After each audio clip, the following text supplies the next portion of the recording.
Dude, I'm on the wrong camera. Okay, we here. We live. Assalamu alaikum, everybody. We live. Let me fix my camera. Go ahead. You can open up. What's going on, brothers and sisters? Brother Salim, Brother Abdul Kabir with the BOC Movement Podcast, coming to you live with a quick stream. Without a quick stream, gonna be on for maybe about an hour, maybe longer, depending on if how we get cooking. Yeah, how heat we get, how hot we get. Yeah. Do we have any kind of banners or anything like that? Yeah. I forgot. Okay, so all right. So we a little unconventional. No, most of the time we got the brother on the DJ. I'm on the DJ today. I ain't as apt as he is. So what we putting in the banner? I can put it in right now. The topic of the podcast. Okay. Well, the topic is going to be we kind of want to talk about how dangerous the bourgeoisie, black upper class, I guess you would call it. Really, I was trying to get a book about the bourgeoisies at the library, and it was checked out because yeah, it was checked out. They was all gone. It was one by a brother named Frazier. I think his name was Franklin Frazier or something like that, or I forget his name. But the bourgeoisies, it's a very interesting situation with them, man. Like, they really have a long history. Not really good though, if you really kind of go into the history of the black bourgeoisie and how effective they were at one point in time. If you ask me, doing the bidding for white supremacy. Seems like it. No, it's not. They have been. It's not seem like they have been. And they've been very effective. They've been very, very effective for years. So you talk about the black bourgeoisie. What do you know about the bourgeoisie? Like, do you know any of the history behind the bourgeoisie? I know you was gonna be able to hit it from that angle. So put us up on game. Well, so the whole black bourgeoisie kind of came from for this whole theory of the talented tenth, meaning that when it comes to black people, only the educated Negroes should have the ability to speak for blacks or black Americans. But what happened was that you start getting a lot of, we from the streets, we understand street talk. You know what I'm saying? Right. We find out that you got in America, or blacks, you got the street niggas, and you got maybe the corporate type dudes or school dudes or what have you. But so the bourgeoisie, their issue, their problem was the fact that they will always align themselves with the white is right philosophy and kind of playing the game. Kind of going to get your education, go to school, work hard, get you a nice position, and they're all about titles. They're really all about titles. And so the bourgeoisie, I think their history kind of starts between like the 40s, the 50s, 60s, and 70s, 80s, up until this day, pretty much. So they've been kind of, they kind of been prominent in black communities, and these are usually pretty much Negroes with money. These are your one of the notable ones was what's the Tom Joyner morning show, had the show. Yeah, the biggest voice. The Oprah Winfrey's. There's some other bootleg. I think Roland Martin, the one that I despise the most, he's bootleg as well. Him and D.L. Hughley is at the top of my list. Yeah, so then you got programs like the Jack and Jill, but their stronghold from my research was pretty much their stronghold was in the universities. A lot of these AKAs, these sororities have a root in the black bourgeoisie, and also you have the fraternities as well. The Qs and all that. So really, the bourgeoisies have been put into place to kind of direct the energy of the frustration of I would call the street niggas, or the street blacks, or the blacks like me and you, who just kind of, we want to go at white supremacy, right? But the bourgeoisies, they're the ones who kind of keep us at bay with either misinformation. I got mine, you get yours. Yeah, that's the biggest problem right there. Right, they're very materialistic. You got programs like the Jack and Jill program. They have like a dating. It's like kind of like arranged marriages. They all about lighter skin. So these bourgeoisies and the Negroes have been a problem for a very, very long time. But it all stemmed back from that talented tin, philosophy where, only the educated blacks should speak with us. But, you look at the Panther movement, these wasn't, well, a lot of, actually take that back. A lot of Panthers were actually very educated. They had degrees, PhDs, bachelor's degrees, very, but they was more street with it. Like I would consider myself more of a Panther type of mentality. Cause I of course I went to school, got a few degrees, but I'm still really grassrooted in the struggle with Black Americans. I'm not for corporate America. I'm not trying to play the game to go along and get along. But the bourgeoisies had that mentality where you need to be kind of going along with the status quo, Yeah. So they've been whoever made that. Yeah, they've been a very, very big problem. And they was really prominent. A lot of these wannabe bourgeoisies and Negroes are the ones who was ass kissing, Biden and Kamala. And a lot of them really, really is these old niggas, to be honest. They really love, and be worshiping either Obama or Kamala. It's that whole light skin. Yeah. They can do no wrong type thing. And yeah, it's very crazy, man. It's very crazy. But I wanted to see if I can play a video real quick here. Right. Let me see this one here. Let me know when you live. Okay. Let me see if I can go back to my my history real quick here.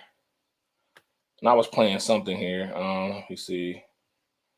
This right here it's kind of a long video, but which one do I want to play here? Let's see what Malcolm had to say about the bourgeoisies real quick. One more thing I would like to point out concerning what he said about 125th Street.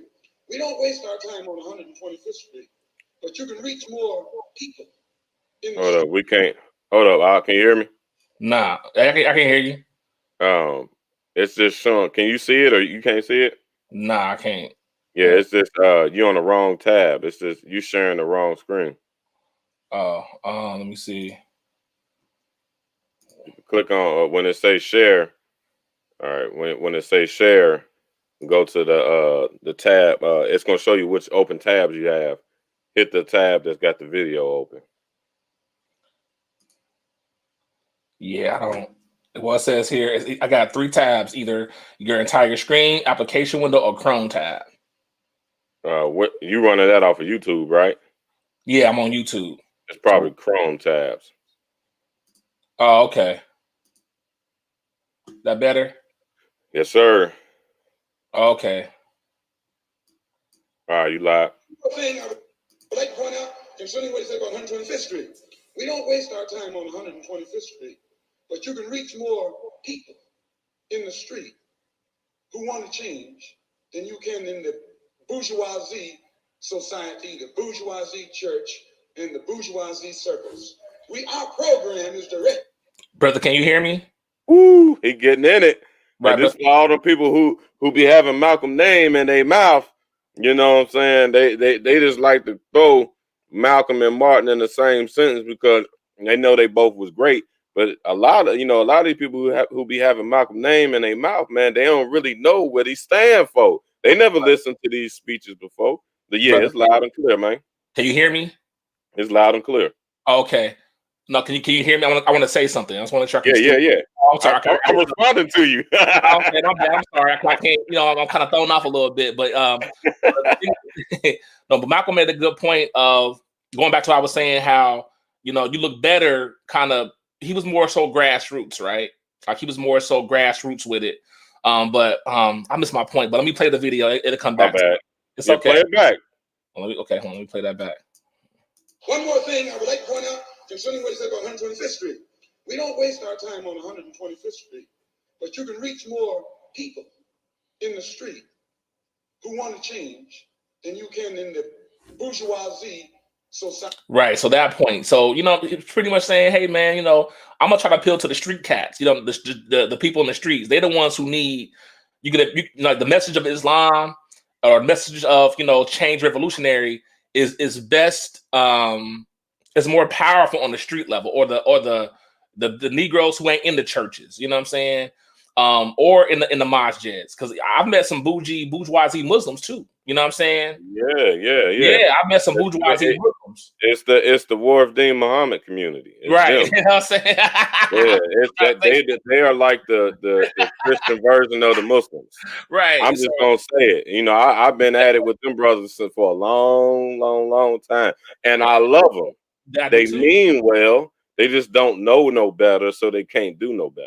Right. So let me keep playing this real quick. The bourgeoisie church and the bourgeoisie circles. Our program is directed toward the man in the street. So we spend our time in the street, and what we do with that man, instead of trying to change the white man and your mind, make you accept us, we change the mind of the black man and make him accept himself. And as soon as he accepts himself, he'll solve his own problem. He won't be trying to force himself into your factory and into your bedroom and into your kitchen. Man, right. So, is that not black owned and control? Right. Let me play this this other video real quick here. Hold on, let me go back to my history real quick. Now, also, the bourgeoisie there's classes of this all over the world, by the way. So this is your brother Kwame Ture, who also went in on the bourgeoisies. Let me play him real fast. With our struggle since the 60s, you will see nothing but betrayals by the petty bourgeois elements in our society. Yeah. Now you hear what he said? Man, betrayal. So what I'm saying is, you know, they've been and this right here is old. This right here probably was like 19. Bro, I want to say maybe the 90s or the 80s. Something. Look, you see what he got on. That looked like early 80s, '80s, mid 80s. So what I'm saying is these bourgeoisies have been a problem. Added for a long time. Yeah, for a long time. Let me hear what the brother had to say real quick. Let me go ahead and play that. African bourgeoisie is the most corrupt bourgeoisie in the world. In Africa, they seek luxury in the midst of mass suffering. There are more Mercedes in Africa than in any other continent in the world. In America, as soon as they arrive at a position based on this blood of the people, they snatch that position and run away from the people. But you must not think that they represent the people. They only represent their opportunistic self, using the people every step of the way. And touch on that, a bourgeoisie is very opportunistic as well. They're very, any opportunity, you know, to get ahead, they'll throw you under the bus in a heartbeat. In corporate America, I'm in that realm a little bit. You know, these bourgeoisies are the ones that will, you know, be snitching, kissing ass, thinking they're doing the most. They be doing the most, you know what I'm saying? Coming in there, we had a call center or corporate America job to come in, you know, they come in with a tie and shit every day and shit. You know, it's these type of niggas like, bro, this is a call center. Like, you know, so they come in with their high heels and shit, you know, and they're just so extra, and they will back with the high heels. Yeah, we the call center come in with the high heels, the vest on and shit like, bro. The pink shirted brothers. Right. You know, the AKA in the bottom of her shoes. Fuck out of here with that shit. But you know, it's just one of those things where it's like, you know, they've been a problem. Let me keep playing the brother real quick. So you must not be confused. It must be clear then, for the 60s, the class struggle in the African Revolution must be more ruthless and uncompromising than in any other revolution. Here then the masses must come without pity and without mercy to trample upon these reactionary pigs who, after the people have gained struggle through their blood, come to hand back the gains on a silver platter to the very enemy the people fought. This will come as a natural consequence. The people themselves are everywhere screaming that it's time for them to deal with these reactionary pigs. Even in America, they say, our leaders must be held accountable. They're only saying here that these people must be accountable to those who made it possible for them to get there. Thus, not only is the revolution inevitable, but it is clarifying itself and it is qualifying itself. For the African masses everywhere, the clairvoyant position now for class struggle has become inevitable and irreversible.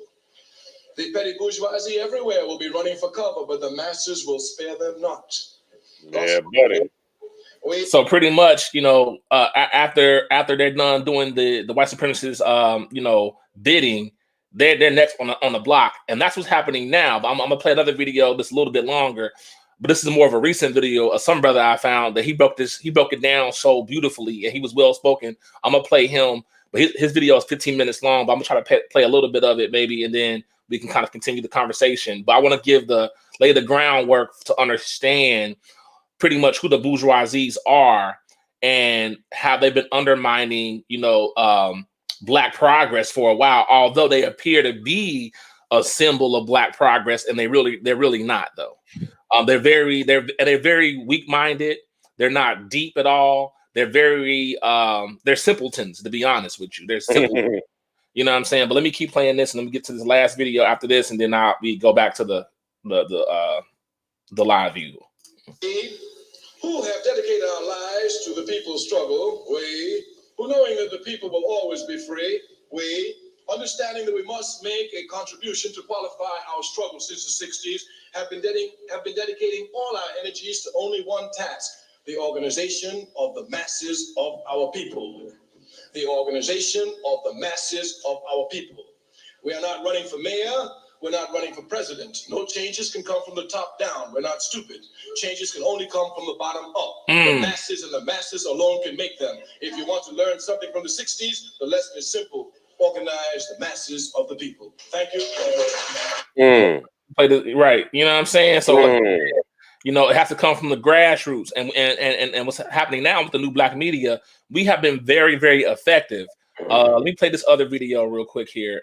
We've been most effective, man. A lot of people who got these reverberation words in their mouths or on their posts, reparations, foundational Black Americans, Native Black Americans, the whole, our whole contribution to this whole thing.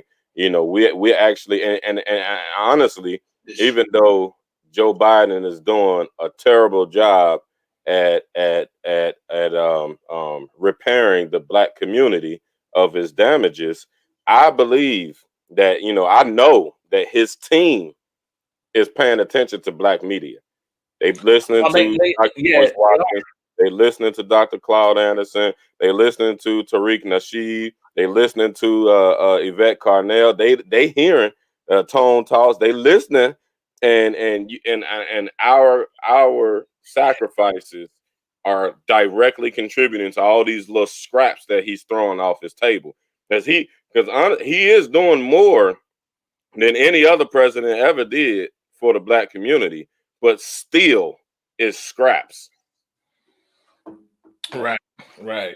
But yeah, they do pay attention to the grassroots media, and what they try to do is they try to straddle the fence, and what they end up doing is by doing that they expose themselves for a lot of them are very unprepared. They expose themselves to not being in touch with what's really going on the streets, and then they get into environments where I'll give an example of Roland Martin, who after being on a syndicate television show for years and decades. When it came to going into these other waters, meaning the YouTube, the YouTube platforms and getting out of the mud, he failed miserably. He failed, and he has no more credibility because the new Black media kind of neutralized him, and we've been affected to the point where we got Kamala out of the box a long time ago. You know what I'm saying? We buried her a long time ago, and it was White Daddy who saved her, which was Biden.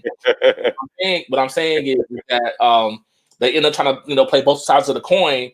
And at this point, their day is over with at this point too, because it's back to pimps and hoes. Keep it like that, pimps and hoes. They are hoes, and a pimp is like, listen, you ain't controlling nobody no more.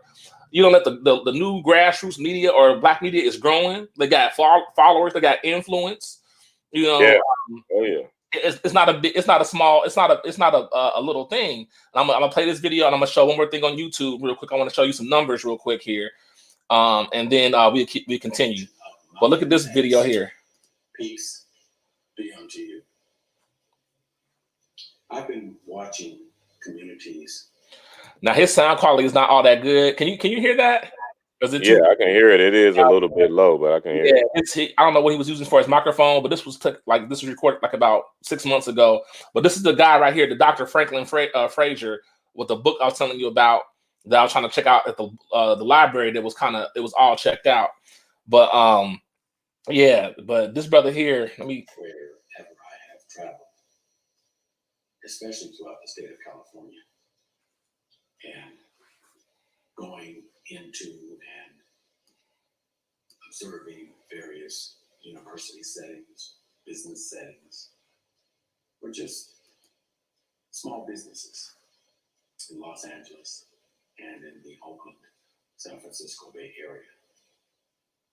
And what I have observed is that there is definitely a class war taking place in the African American community. Did you hear what he said about the class war? Did you hear him, brother? You there? Yeah, I hear you. I'm still. Yeah. Oh, you can't see me. I forgot. Yeah, I can see you, but you can't see me. Right, the class war. So he's talking about a class war, meaning, you know, these sleep ass niggas, these coon ass niggas, these bourgeoisies, and these bootlicks versus, you know, the so-called, I don't like to use the word woke, but the black empowerment, you know, the B1, the FBAs. We're battling with these bootlicks and these coons and these sellouts right now. You know what I'm saying? We're at war with them, meaning that, you know, at this point, we have been given the green light. Well, I won't say been given the green light, but we have the permission now, or I would say the green light to make fun of them regarding this election here with Kamala and Biden, right? Right. They got egg on their face. A lot of these Negroes was up here crying, pearls and chucks bullshit. You know, they was doing all this, right? You know what I'm saying? So a lot of these Negroes got egg on their face because now we know for sure that the Democratic, you know, Party that's in office right now does not have an agenda for Black people, and they're going to ignore us for 4 years. Okay, they can't use the same excuse they gave with Obama. Oh, give them some time. Blah, blah, blah. No, it's clear. 100 days is all. How much time they want? We didn't gave them 60 years. How much Right, they want another 60 years? right. Oh, go. At this point, these bourgeoisie Negroes, these bootlegs and sellouts and coons, they don't have any more arguments or any more cards to play at this point. They have no more cards to play at this point. So what I'm saying is, he's saying that we're at war with them pretty much. Let me keep playing real quick. I don't mean an aggressive or violent war or conflict between people of different cultures, because when I say community, I should say communities. The African American, more than any other time in its history in the United States, is a pluralistic community. It is a community of different cultures composed of people who speak different languages. Now, for the first time, there is a direct challenge to the historic Black bourgeoisie. Now, that's my observation. And I think it is nationally applicable. Now,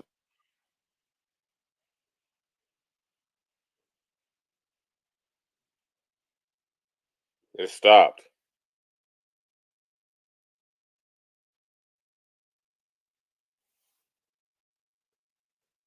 You turned your mic off.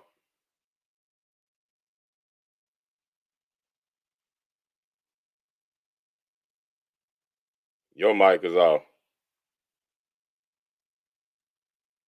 It say you turned your mic off.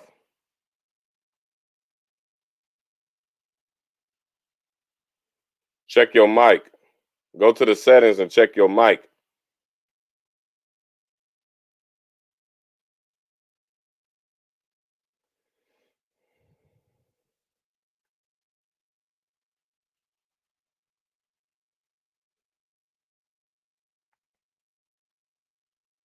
Yeah, I can see it on my end. It's saying your mic is to unmute your mic, but it says your mic is off. It says can't unmute your guest. Their mic isn't connected. Go to it's a little gear a gear emblem should be at the bottom, and it says cam/mic. Go on there.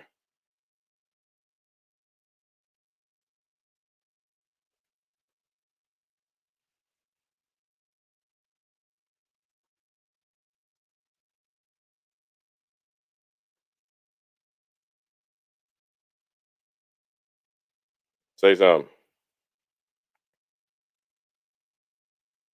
Did you go on the gear setting?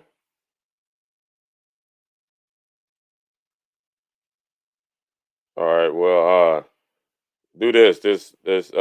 Hang it up and come back in. Oh, my bad. Oh, there you go. Oh, what my bad. happened? My thing was grayed out. I couldn't. Hold on, let me. It said your mic was Yeah, muted. I tried to unmute it. It said can't unmute. It wasn't connected. it was connected. It is for some reason it is grayed. It was grayed out. But it's It all might. right, I don't know. Facebook might have censored it or something. man. Shoot, hold on. Let me. All right, but you can hear me loud and clear, right? Yeah, you good now. All right, let me see if I can get that video back up real quick. Let me see. Screen share. Chrome tab. Let's see here. All right, it's on there. Can you see it? Yeah. For federal jobs. I remember as an undergraduate. That's the book I was trying to get, The Black Bourgeoisie by E. Franklin Frazier. I wanted to kind of get that book to kind of put in my collection too. I might buy it, but I wanted to kind of look at it, read it first, kind of glance through it and look at the chapters. But man, this dude right here in this 15-minute video kind of breaks it down, like what he was kind of the argument of what's happening to the Black bourgeoisie right now, and how he was pretty much saying, well, let me play the video. At Merritt College on Grove Street, the old campus, reading a book written by the sociologist, the famous sociologist, E. Franklin Frazier. The name of that book was The Black Bourgeoisie. In that book, he implicitly forecasted the downfall of the Black bourgeoisie. In fact, Did you hear that? How in this book he forecasted the downfall of the Black bourgeoisie. Mm-hmm. So let me keep playing. In fact, another implication of his reasoning in his book is that they cannot be sustained. And it is just an act of fortune that they have lasted this long. And of course, because they have been useful to the powers that be, the white supremacist powers that be. Now, his thesis concerning their social orientation was a deep bite at that time, a deep bite which tore into their fragile. Right. So what he's saying, when this book dropped, it was kind of like a diss track when the book dropped. You know what I'm saying? So he was saying that this book kind of shattered their ego. They're very the bourgeoisies. They really are the Negroes who concerned about, well, what my daddy gonna think about us? What we can't be saying certain things because we look a certain way. And the street niggas is like, man, fuck that. We trying to get it white supremacy. Excuse my language, y'all. Know I have a bad. Y'all gotta excuse me sometimes because I get really upset about some of these sellouts and some of these bootlegs, man. And so my vernacular is coming off kind of strong. So I want to apologize in advance to the brother here and brother Bilal. He doesn't like me cursing either. So I'm just gonna my apologies. My apologies. But my thing is, I'm from the streets, y'all. I'm sorry, but I'm a street scholar. I love education. I love Islam, and so I kind of be I'm from the corner dudes. You know what I'm saying? So we on the corner. We don't never talk. These articulate. It's how it come out, right? So, but he was saying that when this book dropped, it was a blow to their ego and their psyche when this dropped, right? They looked upon him with scorn. He argued that they are generally superficial people and that they are conspicuous consumers in the marketplaces of America. Their lifestyle is consumerism. They live, he said, in a world of make-believe. Further, so pretty much they're delusional, very materialistic, going to buy a bunch of shit, and they're very delusional.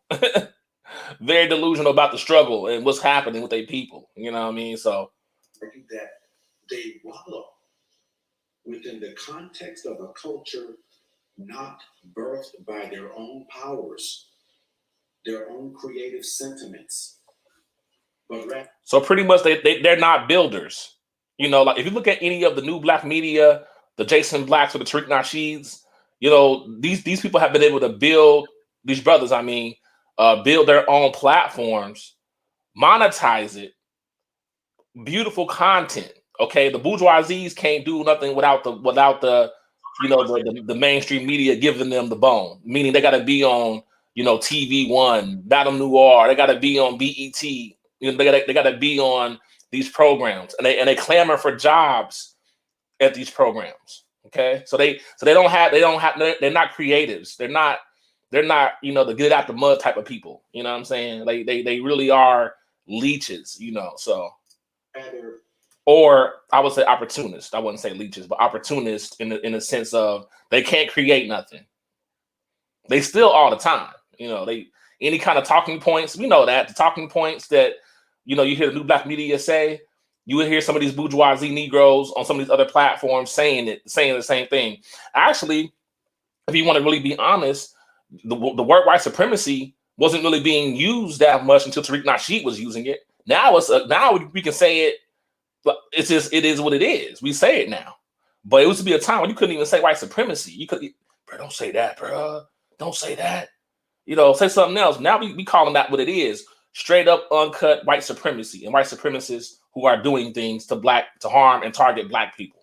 So the narrative and the culture has changed in the sense that we bold about this now. We coming out asking for reparations, cutting our check. We saying coon. We saying bootlegs. You know what I'm saying? Can you hear me? Yeah, I'm with you. Okay, yeah, I just want to make sure I didn't lose you. Okay, so let me play the video. They wallow in a borrowed culture, a culture borrowed from white supremacists, in which their highest aspirations as individuals can only be dreamed at the nod of white power elite, both Democratic and Republican. Dr. Frazier said that their behavior as well as its mentality is a reflection of American morals and American values. Those same morals and values which rationalize the destruction of indigenous people and the enslavement of African Americans, of African indigenous people. He stated that the black bourgeoisie in the United States has been sustained by the crumbs of philanthropy. Now, I heard this week on a popular radio show a representative of the NAACP from Portland, Oregon, making the argument that white people in Portland, in the demonstrations spurred by the murder of George Floyd, have taken the demonstration off course. My point here to you is that as I listened to him, I realized that he did not know the history of the NAACP, or he purposely suppressed it because the NAACP was founded by white people. Facts. Most of whom were Jewish. Facts. Most of whom were either the children or immigrants from Eastern Europe. And that for at least a decade or more, the leaders of the NAACP, minus Webb Dubois, were white people. And that even today, the largest donors are white corporations, but for them, the NAACP would have gone bankrupt decades ago.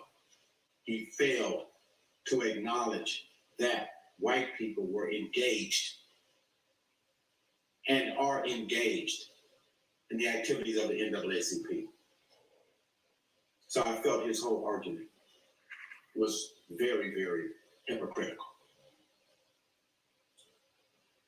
Dr. Frazier went on to say that the black bourgeoisie have shown no interest in the liberation of Negroes except as it has affected their own status or acceptance by the white community. So pretty much, if they can get something out of the benefit for white supremacy or their white handlers, then that's the only time they want to be involved in the struggle or involved in even saying anything in regards to what Black folks is going through. Is when they can get some kind of benefit from a kickback or something from from white daddy, pretty much. And I know he's kind of monotone. Like I couldn't. This brother here, he makes a good point. I wanted to play this, but he's kind of not his tone is very like, whoa, he can put you to sleep if you longer. Every African American mainstream organization that dates back to the origin of the NAACP, the Black Urban League, etc., were founded and are today supported by white people, the white power elite. And they have never shown an interest in grassroots liberation struggles by African Americans. Ever.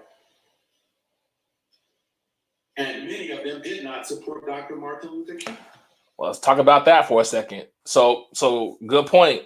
Now, back when Malcolm and Martin was in their heyday, it was a lot of these bourgeoisies calling, Martin and Malcolm and Ali, Muhammad Ali, the troublemakers. They was the ones saying, don't piss off these good white folks. You're doing too much. So a lot of these bourgeoisies have always been scary Negroes. Okay, so he points that out. And I remember that many of them called him a troublemaker or tried to suggest that he was a communist.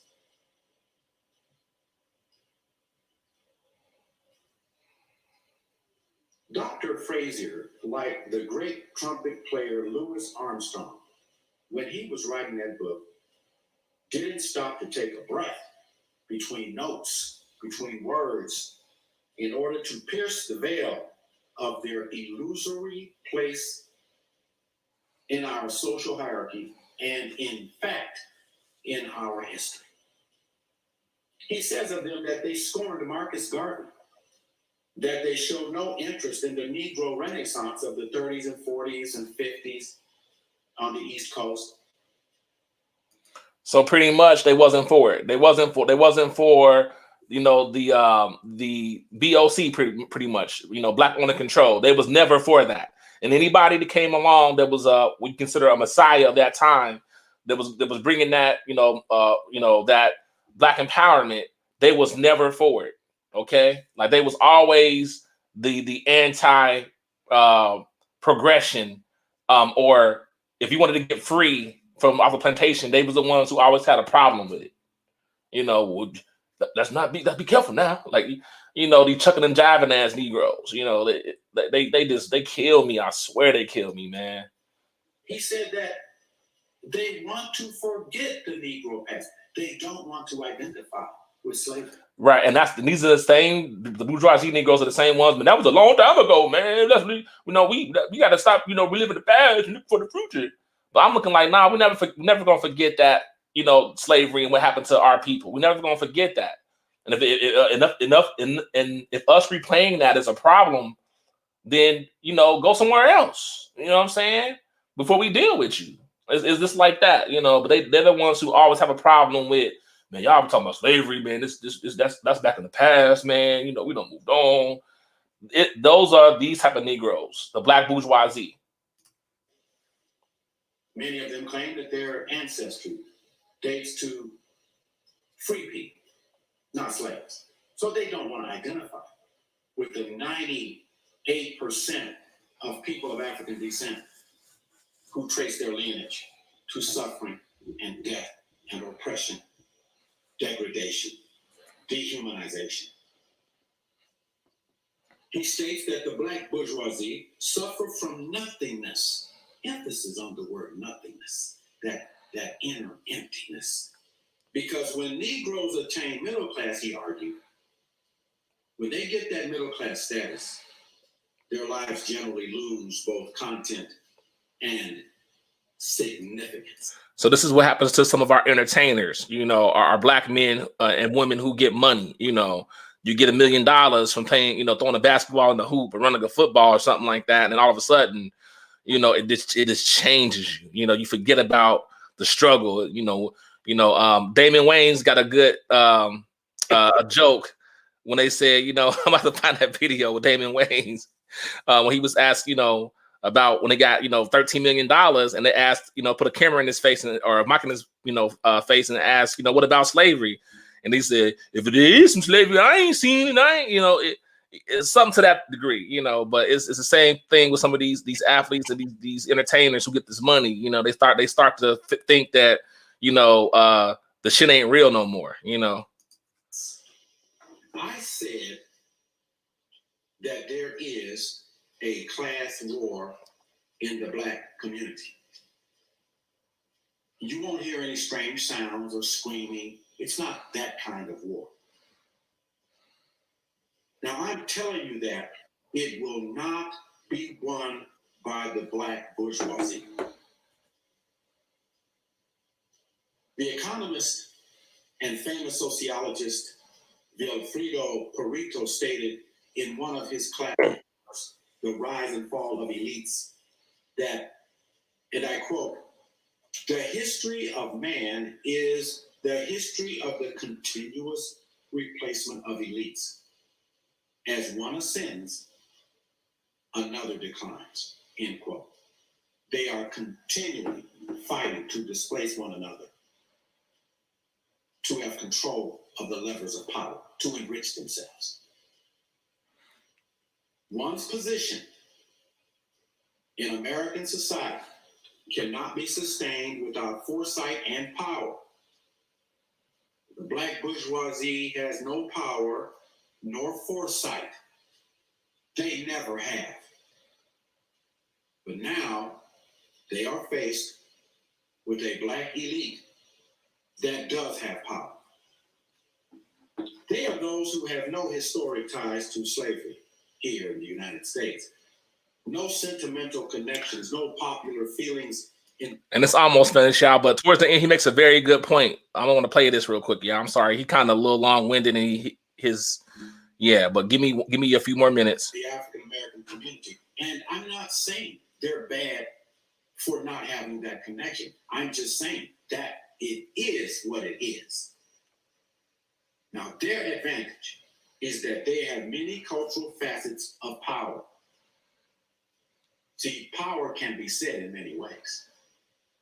What it really boils down to is this: how much of your intellectual and spiritual and physical energy can be converted into work directed at specific goals, which then you accomplish. That's the measure of power. And they have many facets of it. Underlying those facets of power is their self-interest. They are not worn out like the American black bourgeoisie, who now, like an old whore, is about to be kicked to the curb. So, you know, like he said, they're gonna be, you know, they're finished. Okay, they have no more usefulness for the white supremacists. Okay, the new black media and the street dudes and street black folks, or the grassroots, I say, black empowerment is on the rise. You know what I'm saying? So if you're not on the black empowerment tip, you don't want to look funny right now. To be honest, you don't want to look weird. You're now the weirdo. Okay, if you voted for Kamala and Biden, you're now the weirdo. Okay, so, but yeah, you know, it's a dynamic or a paradigm shift now going on. Her pimp is telling her, baby, you can't make me no money no more. You hoes is finished. You hoes is finished. They are not passive aggressive in their demonstrations to get capital, education, and political power. No. They get in and take what they want. They intentionally remain sequestered in their religious and cultural orientations within their own families and amongst themselves. They have their cultural festivities, but you won't know where they are unless you're invited. They are not inclined to sing in the master's choir, Old Man River, nor Swing High, Swing Low, Sweet Chariot. Those songs don't resonate with them. I mean, they don't feel it. So take a good look as we approach November. Take a good look at Biden and take a good look at his list of vice presidential choices. And when you do, understand that. All right, I'm done with him. Like let me give that brother some credit here. This was a video by let me see here, Stephen Nur Hamid. So check him out on YouTube. I want to always cite my sources of where I pull from. But yeah, this brother right here laid it down about these black bourgeoisies in this book right here that kind of was a blow when this book dropped. Okay. Now going back to what I want to show you guys about the new black media real quick here. Let me just do this. Let me see something here. I just want to show y'all something because back in November I was trying to tell people about like, hey, listen, when it comes to like this new black media, like it's not a small thing. Now here we go on here on Tariq Nasheed's page. This is, look at those 157,000 subscribers. Okay, like that's a lot of that's more than some news outlets get now. You know what I'm saying? So what I'm saying is the new black media is really for real and it's legitimate. You know what I'm saying? So if you got any Negro out here saying, well, I don't know what FBA is, I don't know what, I don't know what this is and this is and ADOS and all that is, they know. They're just playing stupid. It's too many black folks on code right now. Let me go to let me see. Let's see here. Let me see. It's in Black's page real quick. This is the Black Authority. This is the Black channel. The Black Authorities page right here, right? You know what I'm saying? 114,000 subscribers. This is not no small situation going on right now. You know what I'm saying? So the new black media, the influence and the reach is for real. So like I said, any Negro out here or black person talking about so they don't know about what's going on with their people and they ain't got time to hear about that pro-black stuff and all this. They under a rock somewhere. You watch them. You know what I'm saying? You watch them Negroes, man. I'm telling you. But that's all I got, man. I'm gonna let my brother speak real fast. Well, we kind of over on the time, so we're gonna have to do a part 2. Part 2. You want to finish? Oh yeah, I don't have no time for my presentation.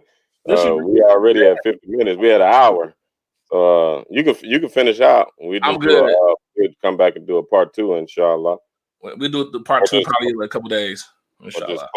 Just close out the presentation, your presentation, and the video and the point that you was making with how the black bourgeoisie or bourgeoisie, however you want to pronounce it, however they feel relevance and they feel like they're the leaders of black people, but they're not. So you can close out our presentation, inshallah. We'll come back with a second one, and I'll bring my presentation out, inshallah.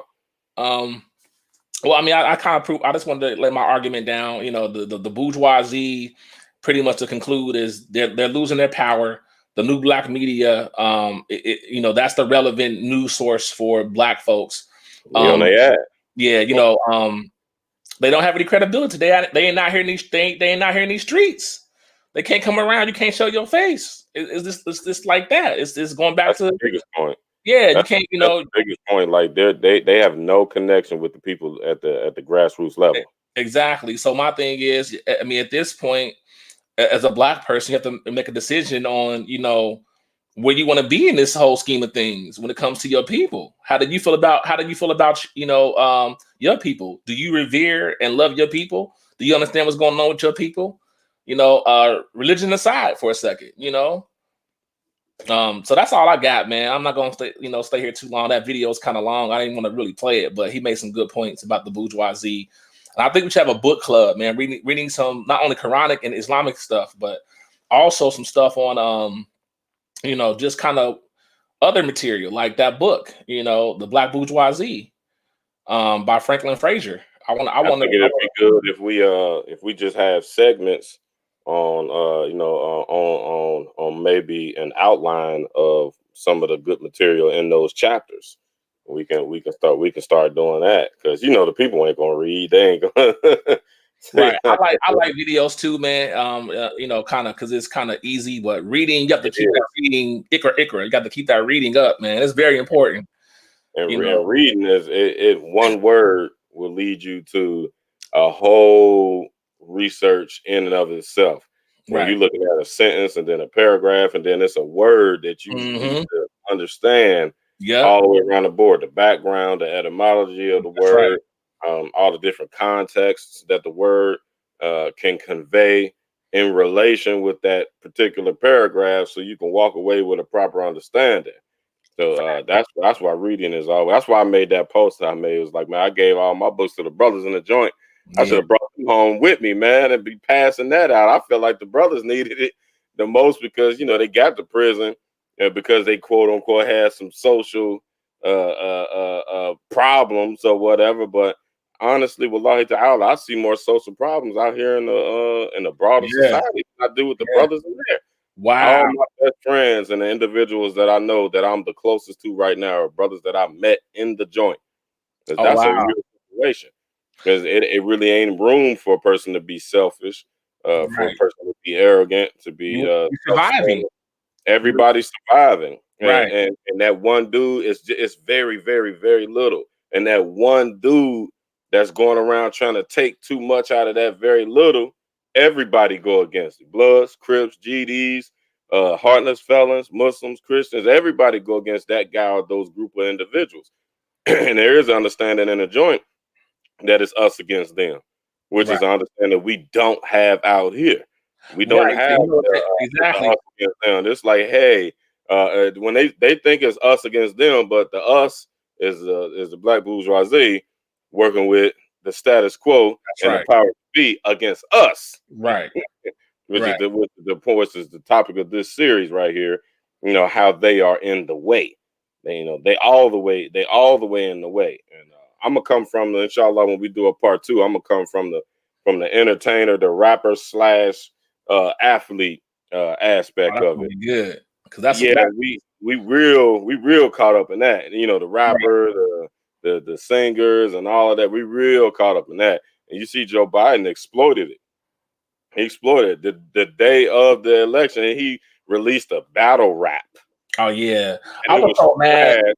The ULR, I unsubscribed from them. The ULR, the Ultimate Rap League, I stopped following them after that, man. I was like, bro, I'm done with them, bro. That was so low. I was like, I couldn't do it no more. Like, why would you pimp our culture out? Right. Food and them fools. That type stuff is uniquely ours. But that's bourgeoisie behavior, though. That's what they do. That's bourgeoisie behavior. I'm pretty sure they gave him a nice Cadillac. And I guarantee the guy who run that channel or run that organization, I bet you he got a nice Cadillac, and he driving past all the Negroes that's in the field. And you're like, see, if y'all would have voted for Biden like I did, you have a Cadillac too. Well, look at you. You're still on the plantation. Look at you. But he don't know his platform. The ULR has lost credibility for the grassroots fans like me, who was back when they was, the DNAs, what's the dude's name? The Averbs. And, I was watching them back when, they had, what's my man's name, man? I can't think of his name now. I'm so bad with names. What's his name? I can't think. My dude, the one that killed, Shotgun Suge. What's this dude's name? I ain't here. Yeah, man. My dude, I can't believe I keep dropping a blank with his name. That's how. Your computer overheating, man. What's my dude's name, bro? I forget his name. I'm gonna be mad at myself. What's his name? Arsenal. You got T-Rex, Calico. What's my one battle rapper? Yeah, what's my one man's name? The one that killed the dude. The one that made that. What's his Loaded Lux? Loaded Lux. I knew you was gonna say that. Yeah, Loaded Lux. I yeah, couldn't. Loaded Lux. Yeah. So Loaded He's Lux. serious. Yeah. So but yeah, that's my man's, man. So like when they did that, I was done. I was done with the ULR when they done that. When he did that. Yeah. Oh, so that was their platform that happened No, on? it was the ULR who that when that happened on. Hold on 1 minute.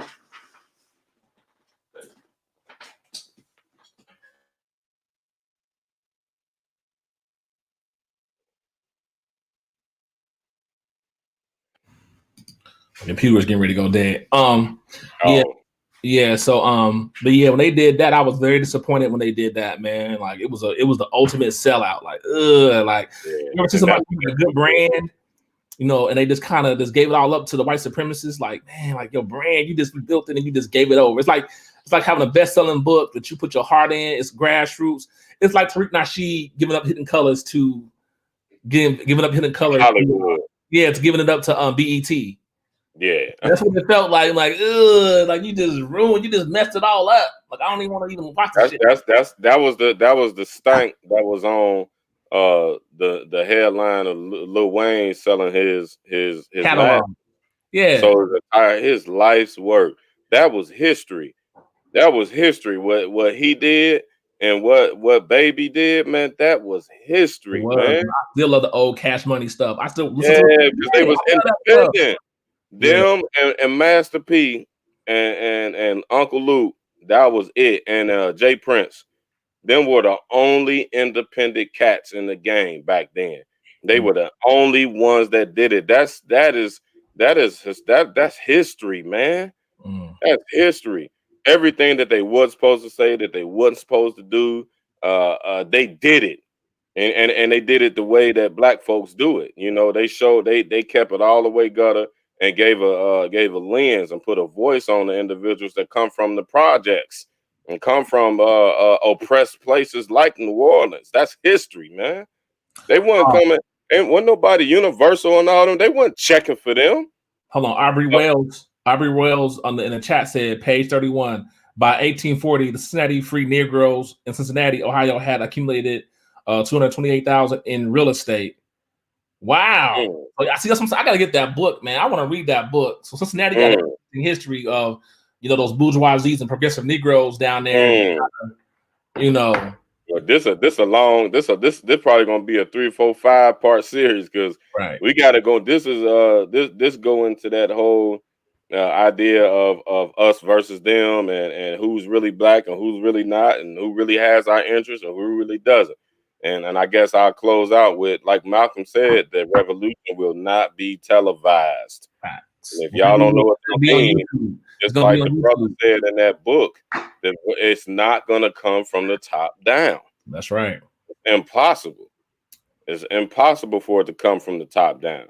Now, anybody you see dancing like Diddy in the videos, that ain't it, player. But let's wrap it up, inshallah. I guess what? Sunday? Sunday. We can do Sunday. All right, Sunday, inshallah. Then, inshallah, we'll have Imam Bilal Stroud with us. And we can have the gang on here, and we can all, come in and hit like how we hit, inshallah. But I want to come. I want my segment of my presentation to come from our adulation of the entertainers and how they are used to exploit us, distract us, number one, and misguide us, number two. And how we can pick ourselves up out that mess, inshallah ta'ala. Inshallah.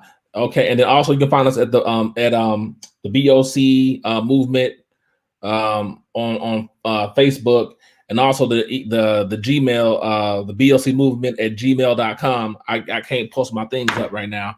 I'm putting it in right now. Okay, it's Black Owner Control. Yeah, Black Owner Control at gmail.com. You can go there and find us there as well. Black businesses. Right. If you got a black business and you want to get it on a platform, let us know, and we will, and we'll promote you. We want to get black businesses going out here. This is a black business effort. Support it. Support it. All you got to do is like, share, comment, subscribe. If we dumb and we don't know what we talking about, let us know inside of the comments. We don't know what we talking about, and guide us in the right direction, or argue with us to come get some of this smoke. Y'all know I love smoke, so just let us know. Support Black media. Support the truth. This is the truth. This is grassroots knowledge. You're not gonna get a presentation like what was just given to you. You're not gonna get that turning on BET, turning on Netflix, turning on everything that they use to put us to sleep. You're not gonna get that there. And honestly, that 15-minute video and then the other videos, that time and the sacrifice it takes to find that type of to be guided by Allah to that type of material is priceless. It's priceless. This is the type of knowledge that will change your life. Watching how many buckets LeBron James put up, and if he's better than Michael Jordan or not, it has never changed Black people's lives. It's cute. It's real cute. I'm an athlete. Everybody know it ain't nobody watching this who can beat me in basketball. Sharik Hickson or not. I know he's gonna be on here. But I'm an athlete. But at the end of the day, I heard Dr. Boyce Watkins make a good point. And that's still the plantation too. We got LeBron James and they got that fool that own Nike. What's his name? What's dude's name? Talking about the white guy. Yeah. I forget his name. I don't forget his name. Stan or whatever the hell his name is. Yeah. I know where the place is. It's in Oregon somewhere, right? Yeah, that's where they come out of. But that's the games that they playing with us. While we read, while we bouncing basketballs, they reading books and figuring out how to further get ahead and how to run and dominate the whole entire world while we bouncing basketballs and making TikTok challenges. Let's wake up, Black folks. Facts. Let's wake up. That's what my segment going to be on, inshallah. It'll be Sunday, 9 o'clock Eastern time. Tune in. We'll be back with the how the Black bourgeoisie is misguiding the Black community as a whole. And I got some numbers. I know the numbers guy. I play with them numbers. But like, share, subscribe, support Black media. Hit us in the inbox, hit us in the Gmail. Let us know, say, hey, y'all should talk about this, or maybe y'all should check this out, or maybe y'all should add this to y'all's idea. We all about Black owned and control. This is us. This is a platform that's open for us. So we the three major contributors, but we want to get the people in on this because this movement needs to be for the people. This needs to be for us. Everybody needs to be involved. Everybody needs to have some kind of say. We need all the ideas, all hands on deck. And don't think just because you can give us an opinion out of your stink hole that it means that it's correct. We read, we research, we studying, we putting in work. So if you ain't doing that, save us the time. Go watch Netflix. We ain't interested to have you on the platform. We want the next Black Tesla inventor.